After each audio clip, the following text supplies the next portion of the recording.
नमस्कार मित्रांनो, स्वागत आहे तुमचं DMER नर्सिंग या यूट्यूब चॅनलवर. तर मित्रांनो पहा, एक महत्त्वाची माहिती घेऊन आलो आहे. कारण पहा, या ठिकाणी जे आहे मीटिंग होती, जे आहे आपले महाराष्ट्राचे जे आरोग्यमंत्री आहेत प्रकाश आंबेडकर साहेब यांची मीटिंग होती की पदभरती संदर्भामध्ये, त्यानंतर पदोन्नती संदर्भामध्ये जे आहे मीटिंग ठरवली होती ती 6 तारखेला होती. त्यानंतर मग ती पोस्टपोन होऊन जी मीटिंग झाली ती 7 तारखेला झाली आणि 7 तारखेला जी आहे ती मीटिंग जी आहे पूर्ण कंडक्ट झालेली आहे. तर त्याचे जे आहे अपडेट आलेले, खूप जणांना याचा प्रश्न पडला होता की मीटिंगमध्ये काय झालं म्हणून. ऑलरेडी मी जे आहे मीटिंगची जी काही न्यूज आहे, बातमी आहे, ती मी इंस्टाग्रामवर व यूट्यूबवर इंस्टाग्राम आणि आपल्या व्हॉट्सअप चॅनल आणि टेलिग्रामवर शेअर केलेली आहे. ठीक आहे. तर पण या व्हिडिओमध्ये आपण सविस्तर माहिती जी आहे पूर्णपणे पाहणार आहे. तर चला व्हिडिओ स्टार्ट करू. सर्वात अगोदर पहा, DHSची जी आहे पदभरती जी ही येणार आहे, यामध्ये काही शंका नाही. ठीक आहे. कारण महाराष्ट्रामध्ये जवळपास 5,000 प्लस जे आहेत वॅकन्सी या ठिकाणी पेंडिंग आहेत पद भरण्यासाठी. ऑलरेडी एक PDF जे आहे जाहीर झालेली आहे किंवा पब्लिश झालेली आहे, तुम्ही सर्वीकडे पाहिलंच असेल. 2026पर्यंत जे आहे, 2026 जानेवारीपर्यंत किती पदे रिक्त आहेत याची एक PDF पब्लिश झालेली आहे. ती सर्वीकडे शेअर पण झालेली आहे, ती मी इंस्टाग्रामवर टाकलेली आहे. त्यामध्ये 1414 पदं स्टाफ नर्सचे आहेत. त्यानंतर मग पिडियाट्रिक जे स्पेशलायझेशन असेल, त्यानंतर मग सायकॅट्रिक स्पेशलायझेशन असेल, किंवा मग ANM असेल, किंवा मग काही जणांचं प्रमोशनचं असेल, किंवा मग त्यानंतर मग इतर काही पदे असतील, मेट्रनचे असतील, किंवा इतर सर्व पदाच्या संदर्भामध्ये ती PDF आहे, मी ऑलरेडी शेअर केली आहे. परत पाहिजे असेल तर टेलिग्रामवर आहे, ती जाऊन त्या ठिकाणी पाहू शकता. DMER नर्सिंग आपल्या टेलिग्राम चॅनलचं नाव आहे. पहा, राज्यातील सार्वजनिक आरोग्य विभाग म्हणजे DHS व्यवस्था अधिक सक्षम करण्यासाठी आवश्यक मनुष्यबळ तातडीने उपलब्ध करून देण्याचे, या ठिकाणी पहा, करून देण्याचे जे आहे, तसेच प्रलंबित पदोन्नतीच्या प्रक्रियामध्ये गती द्यावी. ऑलरेडी यामध्ये जे आहे DHS पूर्णपणे तयारी करत आहे. कारण प्रत्येक जे डिस्ट्रिक्ट हॉस्पिटल असेल, ठीक आहे, डिस्ट्रिक्ट हॉस्पिटल असेल किंवा मग इतर हॉस्पिटल असतील, जसे की सब सेंटर असेल, त्यानंतर मग RH असेल, RH म्हणजे रुरल हॉस्पिटल असेल, हे सर्व हॉस्पिटलचे जे आहे महाराष्ट्र शासनाच्या आरोग्य विभागाने रिक्त पदाची जी आहे अहवाल, ज्याला म्हटलं जातं अहवाल, मागवला होता.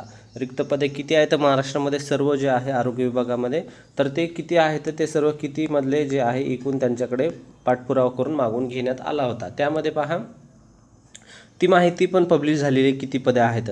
त्यानंतर मग पदभरती संदर्भामध्ये लेटेस्ट अपडेट हाच आहे मीटिंगमधला. पहा, असे निर्देश सार्वजनिक आरोग्य व कुटुंब कल्याण मंत्री प्रकाश आंबेडकर साहेब यांनी दिले आहे.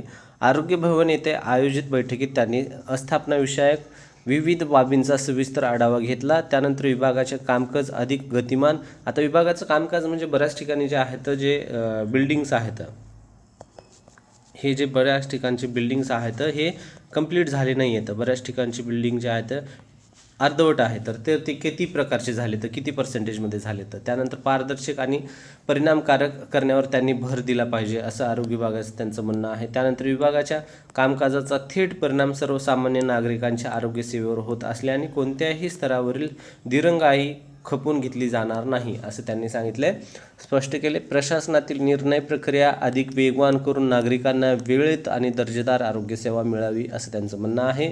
यासाठी सर्व संबंधित विभागांनी समन्वय काम करावे, त्यांना सर्वांना मिळून मिसळून काम करायचं आहे, असे आवाहन आंबेडकर साहेबांनी यांनी दिलेले आहे. आता या ठिकाणी पहा, बैठकीमध्ये आरोग्य विभागातील गटक म्हणजे ग्रुप C जे पद आहे, ते आपलं ग्रुप C जे पद आहे हे आपलं स्टाफ नर्सिंग ग्रुप C मध्येच येतं.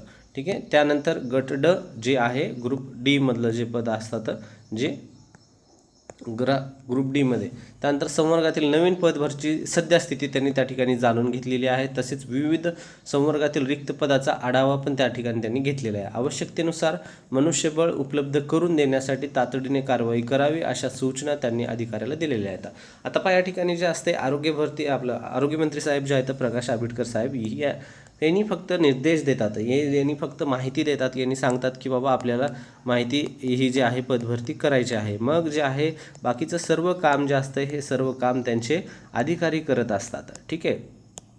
मग आता ही जे आहे, बऱ्याच जणाला हे पण प्रश्न पडला असेल की सर भरती येते खूप वर्ष झालं आपण ते सांगतोय पण भरती येत नाही आहे. बाबांनो पहा, या ठिकाणी काय असते, भरती जर करायची असेल तर या ठिकाणी खूप मोठं याचं एक प्रोसेस असते. ती प्रोसेस पूर्ण फाईल बनवावी लागते. फाईल बनल्यानंतर ते वित्त विभागाला फाईल जाते, फायनान्स डिपार्टमेंटमध्ये गेल्यानंतर त्याचा एवढ्या पदासाठी वार्षिक खर्च किती येतो ती सर्व माहिती काढावी लागते. ती माहिती निघाल्यानंतर मग जे आहे सर्व माहिती आल्यानंतर प्रत्येकी हॉस्पिटलमध्ये कोणते किती पदे रिक्त आहेत, वॅकंट पदांची पण पूर्ण माहिती काढावी लागते. वॅकंट पदांची माहिती, सर्व माहिती निघाल्यानंतरच पुढची प्रोसेस केली जाते. त्यानंतर पण जे आहे पुढची प्रोसेस म्हणजे या ठिकाणी एक असते की पदभरतीनंतर जे आहे त्या ठिकाणी कोण घेईल एक्झाम, त्याची पण प्रोसेस असते, ते पण पूर्ण ठरणं गरजेचं असते. आता या ठिकाणी मोस्टली सार्वजनिक आरोग्य विभाग जे आहे भरण्याची शक्यता जी आहे पदभरती ही जी आहे